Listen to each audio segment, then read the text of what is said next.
Is this a kid's movie? Yeah, oh yeah. It's an 80s kids movie, which means it's an adult movie now. She may be The last unicorn.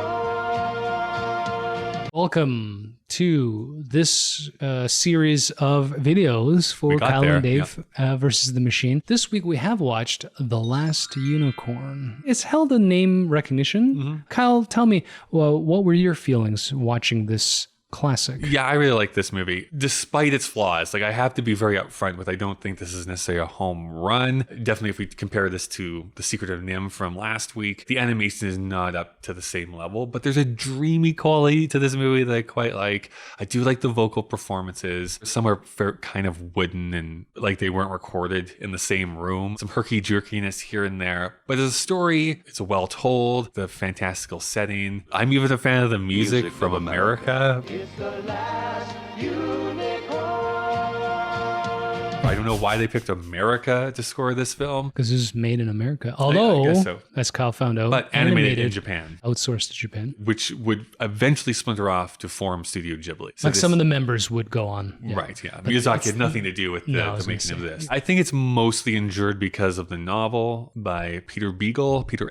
Wow. Yeah, I actually remember that. It's still a perennial favorite, still sells a lot of copies. This I've never read film has probably fallen out of favor or love or however you want to frame that. I enjoyed my time with it. I think it's weird and I like kind of weird films. I'm an easy person to win over. You're definitely soft. I was having trouble with it. I don't remember if we brought this up when we do our full-length audio podcast. You can back catalog it. You know, when I find animation tries to over-characterize human faces, you get this uncanny valley problem. Well, what have we here? I had trouble kind of identifying the human characters in it. The voice acting is good. I was surprised Mia Farrow and Jeff Bridges and was it Christopher Lee? Oh, it's Christopher Lee. Yeah, Christopher Lee's the bad guy. But it does sound like they were recorded independently in sound booths. Booths? They don't mesh well. It's very awkward once they have scenes together. So what perfect casting for the evil king, but Christopher Lee? Because when you need a baritone weirdo, of course you're going to go with Christopher Lee. They didn't even need to animate his face. They could have just put out like a cardboard cutout. The fantastical part is good. I can tell that if you read this book, it would have been a great fantasy read. I haven't actually read it, especially growing up as a boy in the 80s. The idea of reading a book called The Last Unicorn wasn't probably manly enough. So I had to read Lord of the Rings or Robert Jordan, all this shit where men are like stabbing each other in the face. So I can't comment on the book. But the story's there, the beats are there. I just didn't get into it. And by the end, there's a character named Schmendrick. How could you not be down with this? Voiced by Alan Arkin. Arkin. I would have loved it too if it was Alan Alda that voiced it. Might have been better. Directed by Rankin and Bass, who everyone knows from like their Christmas specials.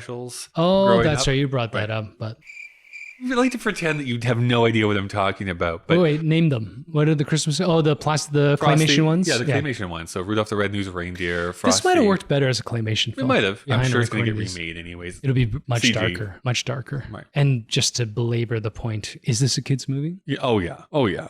It's an 80s kids movie, which means it's an adult movie now, is how I like to term it.